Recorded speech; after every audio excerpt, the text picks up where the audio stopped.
Dato histórico interesante. Durante la segunda mitad del siglo XIV, Eurasia sufrió una de las mayores plagas de la historia, la peste negra. Durante unos 50 años en total, en diferentes oleadas, tuvimos varias oleadas de plaga, de pandemia, durante la cual se estima más o menos que en su pico, que estuvo entre 1347 y 1353, murieron alrededor de unos 25 millones de europeos. Si eso no es un problema, ya veremos qué es. Es posiblemente la mayor contingencia respecto a fallecimientos que ha sufrido la sociedad más allá de cualquier guerra y cualquier otra enfermedad registrada. Aún no está muy claro cuál era la causa, pero bueno, ese no es el caso. Quiero decir, por traer este dato, es que posiblemente es una de las eventualidades más grandes que cualquier sociedad se pudo encontrar en la historia. Que alrededor de, por ejemplo, en Florencia, solo un quinto de toda la población sobreviviese, pues complica bastante la historia, la verdad. Entre otros factores, este suceso, esta gran pandemia, supuso un factor más para el inicio de un cambio de paradigma social. Empezamos a pasar de una sociedad feudalista a una sociedad más basada en el comercio y dentro de considerando todos los límites que podemos poner a aquella época, de los parámetros que establece una sociedad capitalista como la nuestra. ¿Y por qué os estoy contando esto? Porque en el episodio de hoy de La vida es juego vamos a tratar de ver cómo nuestro grupo de trabajo, tanto nosotros individualmente como el grupo de trabajo que tenemos que gestionar, cada uno de esos individuos, tiene que estar preparado para cualquier contingencia que nos podamos encontrar en la asignación de tareas y desarrollo de nuestras funciones. El juego que vamos a utilizar hoy es Agrícola, un juego ambientado a finales del siglo XIV, en el cual ya la peste en Alemania está dejando de causar estragos y la sociedad campesina empieza a tener tierras de su propia explotación, más allá del dominio del señor feudal, sobre la cual ya tienen dominio y pueden obtener réditos por su explotación. Es un juego diseñado por Uwe Rosenberg, uno de los diseñadores de juegos europeos más famosos que existe en la actualidad. Vamos a utilizar la edición de 2007, que publicó en España Homolóticos en su momento, ahora la publica la editorial de Vir. Hay una edición revisada, una edición familiar separada de la normal, que es la versión que vamos a utilizar. ¿Y por qué Agrícola? Ahora en los siguientes segmentos iremos viendo cómo funciona el juego y cuáles son sus peculiaridades. A diferencia del episodio anterior en el que teníamos con el Viticulture, que está por aquí, con el Viticulture teníamos un juego en el que todas las acciones estaban en el tablero desde el inicio de la partida hasta el final y podíamos trazar un plan mucho más exacto, mucho más afinado. Simplemente teníamos que tener en cuenta que algunas acciones no podíamos utilizarlas porque otro jugador las iba a poder utilizar. En el Agrícola no todas las acciones están disponibles al principio de la partida, perdón. ¿Eso qué significa? Que nuestra planificación debe también contemplar ciertas eventualidades, más allá de no poder hacer una acción. No es que no puedas hacer una acción porque un jugador la haya ocupado y tú no puedas ocupar ese espacio, es que esa acción directamente no existe. Vamos a dar un vistazo al juego y vamos comentando cómo puede ser un muy buen ejercicio para mejorar aún más la planificación de la asignación de tareas y la gestión de nuestro grupo. Bueno, esta es la pinta que tiene el Agrícola totalmente desplegado para una partida de 4 jugadores. Plantamos en el centro de la mesa el tablero central para las acciones. Cada uno de los jugadores dispone de un tablero individual con fichas de familiar, que poco a poco pues irán creciendo si todo sale bien. Aquí tenemos los diferentes recursos. Tenemos la comida, el trigo, las hortalizas, juncos, madera, adobe, piedra, ovejas, jabalís y vacas. Aquí tenemos también diferentes fichas que iremos utilizando durante la partida. Estas son las habitaciones de adobe, las habitaciones de piedra y las habitaciones de madera y los campos que iremos sembrando a lo largo de la partida. Algunas fichas de ayuda por si nos quedamos cortos de alguno de los componentes de los materiales. Y aquí tenemos el tablero de adquisiciones mayores. Tengo que decir que la partida que está preparada para este vídeo es de la versión familiar, en la que pues, algunas acciones cambian y algunas cartas pueden estar disponibles o no, dependiendo del número de jugadores, que ahora veremos, y eso. Luego tenemos unas reglas avanzadas en las que tenemos muchas más cartas. Aquí tenemos también las cartas de mendigar. No sé si lo veis bien. ¿Vale? Es una carta pues, que no es muy buena a tener en ningún momento de la partida. Vamos a dar un vistazo muy rápido a los tableros de jugador. Después veremos cada uno de los tableros que componen el tablero central, tanto las acciones como las que aún no son acciones, los materiales y las cartas de adquisición. Como comentaba, ya habréis visto, en el tablero central hay un gran vacío. Hay espacio verde que prácticamente ocupa la totalidad. Eso significa que no todas las acciones las estamos viendo, no todo el despliegue que se va a producir durante la partida está desde el inicio de esta. Habéis visto también que hay diferentes zonas. Una tiene especial relevancia, que son las adquisiciones mayores, son pequeñas tecnologías que nos van a ayudar a hacer según qué acciones y mejorarlas. Y aparte de la asignación de acciones, tareas, si estamos hablando de grupos de trabajo, que vamos a realizar, también vamos a tener un fuerte componente de gestión de recursos, mayor que el que vimos en el episodio anterior, en el que básicamente solo teníamos un recurso, que era la vid. Aquí vamos a tener muchos más, luego los vamos a ver también.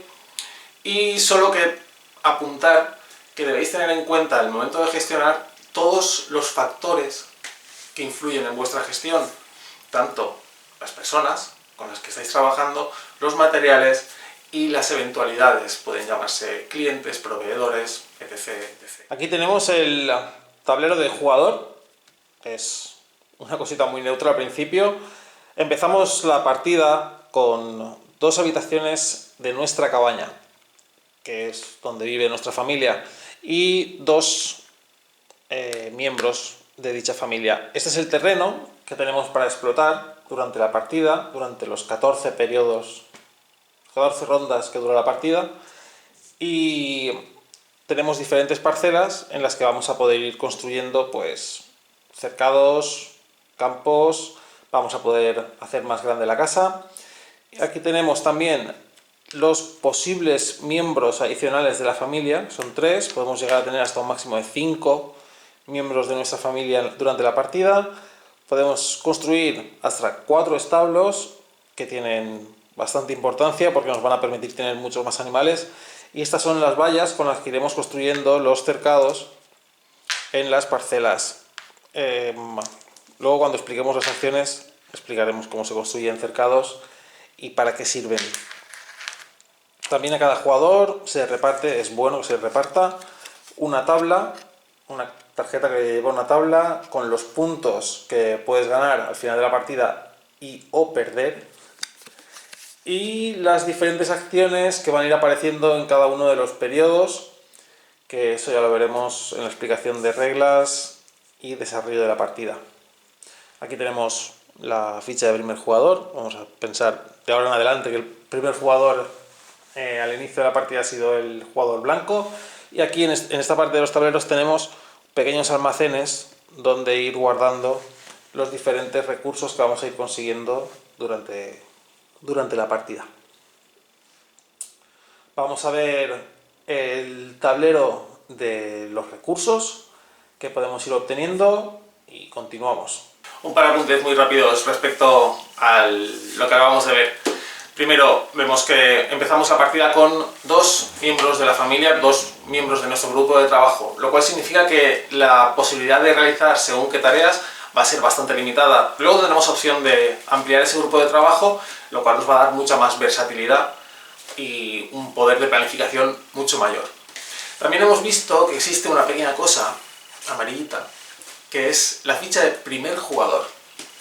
La ficha de primer jugador, a nivel de gestión, considero que representa nuestra capacidad de adelantarnos a lo que puede llegar a suceder. El hecho de ser el primer jugador en este juego, que ya veréis que se consigue de una forma en concreto, no va rotando como vimos en el juego anterior o pasa en muchísimos juegos, significa que vamos a tener que utilizar cierta parte de nuestra energía, cierta parte de nuestro tiempo, o conseguir que nuestro grupo, parte de él, se esfuerce en cambiar las tornas de las cosas cuando no salen tan bien como esperamos o necesitamos tomar realmente la delantera antes de que cualquier eventualidad suceda. Vamos con los recursos y continuamos.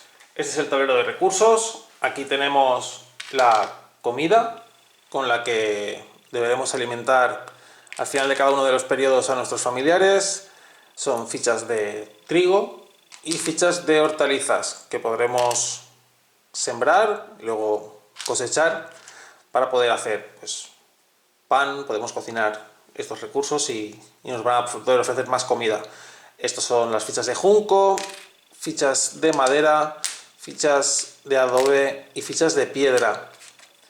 Las fichas de madera van a tener una doble utilidad, van a servir tanto para ampliar la casa de madera como para poder hacer vallas y construir cercados.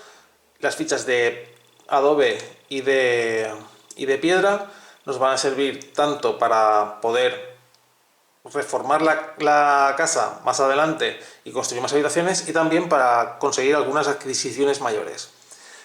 Estos cubitos de aquí, en versiones posteriores del juego, en ediciones más modernas, ya son animalitos de madera. Son los diferentes animales que podemos tener en nuestra granja. Las blancas son ovejas, las negras son jabalíes y las marrones son vacas. Pues este es el tablerito y los recursos que vamos a poder conseguir mientras jugamos al agrícola. Con el cambio de paradigma de feudalismo a una sociedad más comercial, más capitalista, los campesinos, apunte, agrícola significa campesino en latín, los campesinos empiezan a tener derecho de explotación sobre las tierras. Significa que los recursos que estos generan empiezan a ser de su propiedad y ya pueden comerciar con ellos. La comida, que es uno de los recursos más importantes durante este juego, es una abstracción tanto del sustento que necesitan la familia para poder comer y por lo tanto sobrevivir, como también el dinero, que es uno de los recursos más importantes. Dependiendo del nivel de gestión en el que estés, podrás manejar más o menos cantidad de estos recursos. Pero uno, desde luego, que siempre está a tu disposición es el tiempo. El tiempo es, como no me voy a cansar en ningún momento de esta serie de decir, es el recurso posiblemente más valioso y el que mejor tenemos que invertir. Cada una de las acciones que vamos desarrollando en estos juegos de colocación de trabajadores es una inversión tanto de recursos humanos, recursos materiales, como de tiempo. Y ese tiempo vale su peso en oro, de forma abstracta, porque el tiempo no pesa, a no ser que sea en la espalda, en los huesos. Aquí tenemos el tablero de adquisiciones mayores, que son unas estructuras que tendremos dentro de nuestra casa, de una forma abstracta, porque son cartas que vamos a tener al lado del tablero, y que nos van a facilitar en mucha medida nuestra vida si conseguimos adquirirlas. Tenemos hogares que nos permiten cocinar, obteniendo comida para poder alimentar a nuestra familia. Tenemos cocinas que son mejoras de los hogares, con lo cual la comida que podemos conseguir es mucho mejor. Tenemos el horno de piedra y el horno de adobe, que son mejoras sobre las mejoras anteriores, nos van a permitir hacer mejor comida. Tenemos el pozo, que nos garantiza durante 3 rondas obtener una unidad de comida. Y luego tenemos la banistería, la alfarería y la cestería, que nos van a ayudar a mejorar acciones en función, mejorar nuestra puntuación de puntos de victoria en función de los recursos que vamos teniendo, y también nos permite intercambiarlos por comida. Son como profesiones que hemos ido aprendiendo. Una de las características que estaría bien decir ya es que, aparte de realizar la acción, adquirir una adquisición mayor, las adquisiciones tienen costes. Tienen costes que están aquí. Los hogares cuestan, el primer hogar 2 fichas de adobe, el segundo 3 fichas de adobe, las cocinas cuestan 4 y 5, todas tienen un coste, diferentes recursos, y al final de la partida también otorgan puntos de victoria, que es nuestro objetivo final, tener más puntos de victoria que nadie. Lo cual nos lleva a las cartas de mendigar también. Las cartas de mendigar son una carta especial que obtenemos, o podemos llegar a obtener más bien, al final de cada una de las cosechas. Si al final de la cosecha no hemos podido alimentar a uno o más miembros de nuestra familia, obtendremos una carta de mendigar para el resto de la partida, que al finalizar nos va a dar menos 3 puntos de victoria por cada una que tengamos. Con lo cual, el alimentar a nuestra familia va a ser bastante importante durante todo el juego. Como vamos a repetir durante muchas veces, Agrícola transcurre durante 14 rondas, divididas en 6 periodos. Significa que el tiempo, a nivel abstracto, otra vez, pasa. Esas pequeñas mejoras, tecnológicas sobre todo, que se van creando durante el paso del tiempo, están en parte representadas por las adquisiciones mayores. El hecho de poder construir un horno de piedra significa ciertos conocimientos de cierta ingeniería, aunque sea rudimentaria, que se van adquiriendo durante el tiempo. Que una ebanistería empieza a ser un negocio rentable también necesita de un paso del tiempo. Antes los siervos se construían los muebles para ellos mismos, algunos muy pocos artesanos construían muebles para grandes señores, y ahora ya pues construir muebles empieza a ser un negocio. Adquisiciones mayores son esos pequeños planes de mejora que vamos a poder ir realizando a medida que tengamos a nuestra disposición unos recursos determinados. Hay veces que un plan de mejora no se puede desarrollar simplemente con la voluntad. Necesitamos disponer de los recursos necesarios para implantarlo e implementarlo. Bien, por ejemplo, pienso en mejorar el sistema de inventario de un almacén. Hasta que no disponemos, por ejemplo, de pistolas lectoras de códigos de barras, teníamos que ir todos con el papel.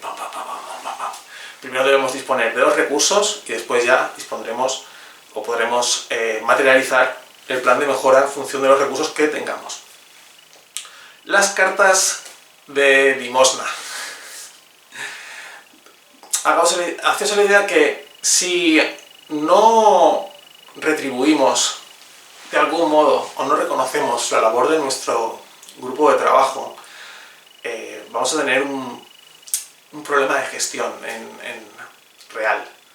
En los juegos, los trabajadores son como super hiper robots que nunca nos discuten y siempre hacen lo que tenemos que hacer. El hecho de no poder alimentar adecuadamente a la familia en Agrícola nos va a suponer una penalización bastante grave al final de la partida. El hecho de no reconocer, bien sea retributivamente o verbalmente, a uno de nuestros miembros del grupo o al grupo en su generalidad, tampoco es, digamos, bueno. Hay que reconocer los éxitos y hay que mejorar cuando las cosas no salen tan bien. Vamos a dar un vistazo ahora a las acciones de inicio de la partida. Tenemos dos tipos de acciones, más que por el tipo de acción, por cómo se preparan, que son las acciones fijas en el tablero, están impresas, siempre van a estar disponibles independientemente del número de jugadores que seamos, y 6 acciones que se han desplegado porque es una partida para 4 jugadores. Tenemos básicamente unos 4 tipos de acciones y vamos a ver las que son recogida de material. Tenemos recoger madera, recoger adobe, recoger madera otra vez, recoger comida, conseguir más comida, conseguir juncos, conseguir adobe, conseguir maderas, conseguir cereales. Aquí tenemos otra, que es coger 2 materiales distintos y coger un junco, una piedra y una comida. Hay una pequeña diferencia entre alguna de ellas. Por ejemplo, coger un cereal, que está aquí, o coger un junco, una piedra y una comida, es hacer exactamente lo que pone. En el caso de esta carta, es coger un junco, una piedra y una comida. Y ya está. Pero hay otras, por ejemplo esta de aquí de 2 adobes. El hecho de elegir esta acción hace que cojas adobes. ¿Cuántos adobes? Tantos adobes como haya encima de la carta. Este pequeño simbolito de aquí dice que al inicio de cada ronda, o al final de cada ronda, como quieras, se pondrán 2 adobes en esta carta. Esta flechita de aquí significa que cada ronda se irán añadiendo esa cantidad de material. Aquí, por ejemplo, en la de madera, tenemos pues, que al inicio de cada ronda se añaden 2 de madera. Este es una madera, una comida, aquí se añaden 3 maderas, aquí se añade un adobe, aquí se añade un junco, aquí se añade una comida.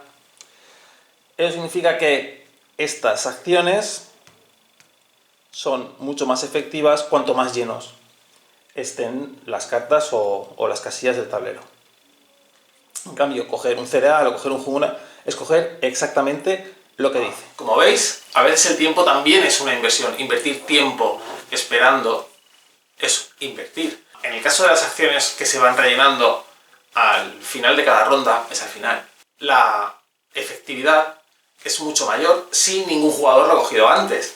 Ahí es donde vamos a controlar mucho el timing. ¿Cuándo la hago? ¿Ahora vale la pena hacerla? No es lo mismo al inicio de la partida que en una casilla dan 3 maderas cuando sabemos que en el siguiente turno habrán 6 maderas. O en una casilla habrán 2 adobes, en el siguiente turno habrán 4 adobes. ¿Cuándo lo vamos a realizar? ¿Cuándo vamos a realizar esa tarea? Es muy importante. Nos arriesgamos en este caso a que esa espera en busca de un beneficio mayor no salga bien, que otro jugador, en este caso, venga y elija esa acción antes que nosotros. Eso ya cada uno tiene que valorarlo y entraríamos dentro del concepto de coste de oportunidad, que ya le dedicaremos uno de los pequeños vídeos temáticos que tenemos que realizar más adelante. Aquí tenemos una acción que es construir habitaciones, en la que, pues por el coste que se determina aquí, 5 maderas y 2 juncos para las habitaciones de madera, 5 adobes y 2 juncos para las habitaciones de adobe, o 5 piedras y 2 juncos para las habitaciones de piedra, nos van a permitir ampliar nuestra casa. La restricción es que cualquier habitación que construya debe ser del mismo material que las habitaciones que tenga previamente. Si empezamos la partida con una cabaña de madera, hasta que no la transformemos en una cabaña de adobe, no podremos construir habitaciones de adobe, y lo mismo sucede con las de piedra. Esta acción también nos permite construir establos, a un coste de 2 maderas por cada uno de los establos que tengamos. Más adelante explicaremos cómo funcionan los establos. La casilla de jugador inicial y almacén. El jugador que elige esta acción coge la ficha de jugador inicial y significa que en la siguiente ronda a la que se está jugando va a ser el primer jugador en elegir una acción. Y además, al final o inicio de cada ronda, iremos añadiendo uno de comida. De modo que, además de coger la ficha del primer jugador, el jugador que elija esta acción cogerá tanta comida como esté almacenada aquí. Arar un campo. En las parcelas que tenemos podemos arar la tierra para crear campos. Cogeríamos esta ficha de aquí, que es el campo, y la colocaríamos en una parcela vacía de nuestra elección. Esta acción nos permite construir un establo, máximo un establo por uno de madera, es decir, solo uno, a diferencia de la acción de aquí arriba, que nos permite construir tantos establos como queramos por 2 maderas por cada establo, o, si queremos, hornear pan, que es una acción que podremos realizar si tenemos una adquisición mayor que nos permita hornear pan. Aquí tenemos el jornalero, que nos permite coger una comida y un material que haga una selección. Y estas son todas las acciones con las que empezamos la partida. ¿Son las únicas acciones que van a estar durante la partida? No. Vamos a ver qué es lo que pasa con el resto del tablero y qué acciones vamos a poder tener.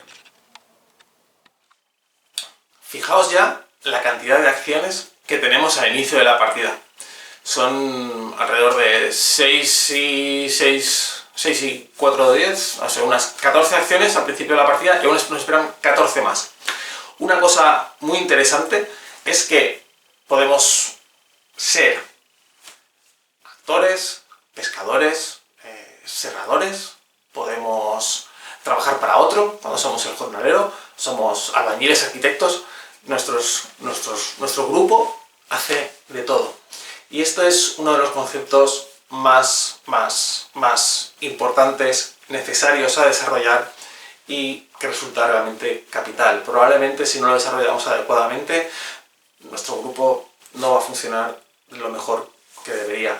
Estamos hablando de la versatilidad. Los miembros de nuestro equipo, si bien no deben ser especialistas en todo, sí deben ser capaces de desarrollar al menos las nociones básicas de cada una de las tareas que podemos asignar. En agrícola podemos ser actores y ganarnos algo de comida en un espectáculo, podemos ir a pescar, podemos mejorar la casa, podemos conseguir madera. Todas esas cosas, en mayor o menor medida, cualquier miembro de nuestra familia las va a poder realizar, independientemente de quién sea, porque son totalmente neutros. En los grupos de trabajo, más o menos deberíamos intentar conseguir lo mismo.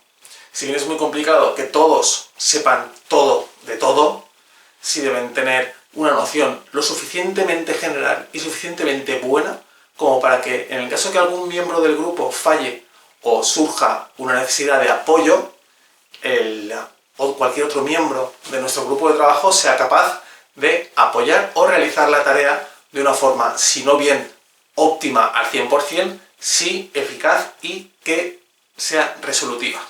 En el resto del tablero, como podéis observar, tenemos una serie de casillas vacías del tamaño de una carta.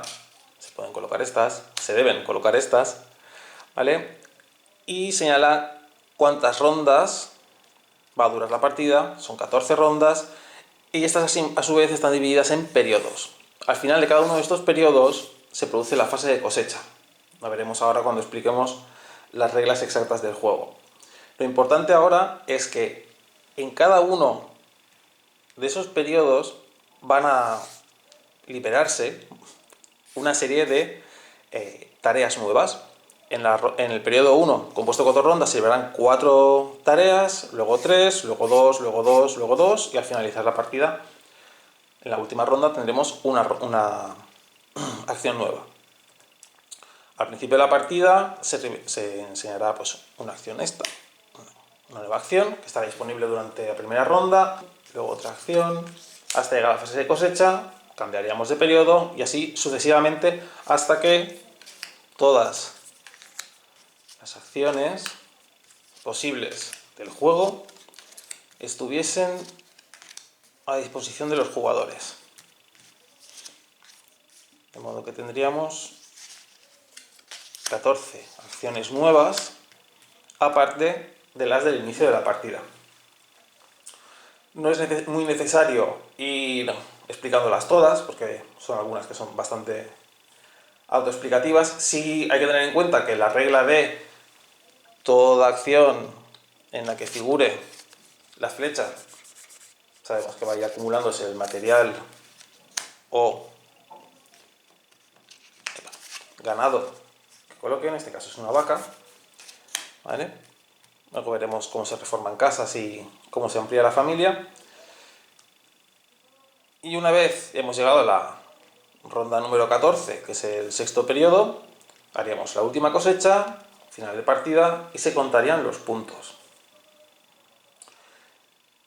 Es interesante que sepáis que en los periodos en los que hay más de una carta, excepto en el periodo 6, en todas hay más de una, el orden de la carta, es decir, el orden en el que la acción va a salir, es aleatorio. Aquí se va formando un mazo en el que barajamos y vamos colocando cada una de las acciones boca abajo, de modo que nadie sepa qué acción va a salir en el orden exacto, ¿vale?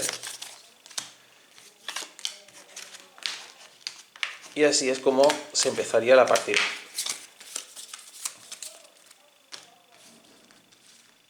¿Qué es?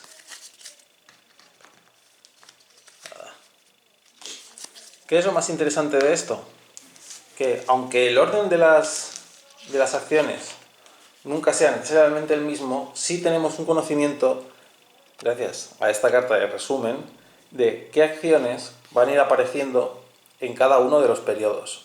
De modo que, aunque las circunstancias cambien ligeramente, sí pueden ayudarnos a planificar qué vamos a necesitar hacer durante el turno que estamos jugando y la ronda actual, y qué podemos llegar a hacer en la ronda siguiente.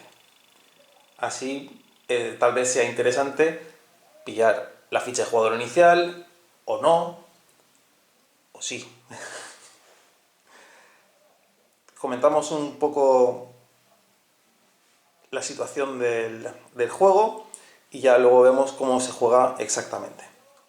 Cuando jugamos a juegos de mesa, muchas veces, si nosotros somos el jugador experimentado y estamos enseñando a alguien que nunca ha jugado a ese juego o no está habituado a jugar a este tipo de juegos, siempre te dice, es que tú sabes más cosas que yo del juego, o tú has jugado muchas más veces que yo. La carta de referencia de las acciones de cada uno de los periodos es información abierta, está para todo el mundo. En el mundo real, todo el mundo dice, y es verdad, no hay ningún día igual a otro. Cierto. Pero con la suficiente perspectiva sí podemos extraer patrones. Analizando día tras día tras día, acumulando una cantidad de días suficientes, podemos sacar un patrón del desarrollo diario, lo cual nos va a ayudar a prevenir eventualidades, planificar mucho mejor las tareas y estar preparados para lo que venga. En Agrícola sucede exactamente lo mismo. Si somos conscientes de, en la carta, y la consultamos de vez en cuando, que es bastante interesante, la carta de referencia, y vemos qué acciones van a estar disponibles en los siguientes periodos, vamos a poder planificar mucho mejor el periodo en el que estamos. Y sabiendo que, pues, si quiero conseguir ovejas, sé que durante este periodo se va a revelar la carta de conseguir oveja, ya puedo ir adelantando y construyendo cercados, que luego veremos exactamente cómo funcionan. Ya hemos visto todos los conceptos básicos del Agrícola, ya hemos realizado parte del análisis del juego. Vamos a tomar un descanso. En YouTube los descansos son tan largos como tú quieras, y nos vemos en la segunda parte para ver cómo funcionan las rondas, un par de análisis más y una conclusión final. Nos vemos en la segunda parte. Hasta ahora.